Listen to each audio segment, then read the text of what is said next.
Spanish লা লিগায় নিজেদের ২২তম রাউন্ডের ম্যাচে খুব কষ্টে জয়ের দেখা পেয়েছে রিয়াল মাদ্রিদ। আজকের ম্যাচে তারা ২-১ গোলের ব্যবধানে হারিয়েছে রায়ো ভায়েকানোকে। ম্যাচের শুরু থেকে ভালো খেলতে থাকে রিয়াল মাদ্রিদ, একের পর এক আক্রমণ করতে থাকে তারা। কিন্তু ম্যাচের মাত্র ১০ মিনিটের মাথায় দলের অন্যতম সেরা তারকা জুড বেলিংহাম ইনজুরিতে পড়লে সমস্যায় পড়ে যায় রিয়াল মাদ্রিদ। তবে বেলিংহামকে হারানোর কষ্টটা ভুলে যায় রিয়াল মাদ্রিদ খুব দ্রুতই।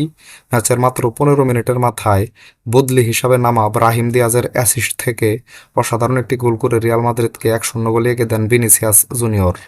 ম্যাচের প্রথম অর্ধে আর কোনো গোল না হলে ১-০ ব্যবধানে এগিয়ে থেকে বিরতিতে যায় রিয়াল মাদ্রিদ।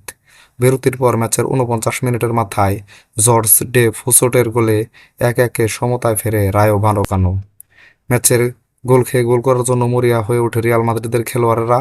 তবে ম্যাচে অনেক সুযোগ পেলেও কাঙ্ক্ষিত গোলের দেখা পাচ্ছিল না রিয়াল মাদ্রিদ।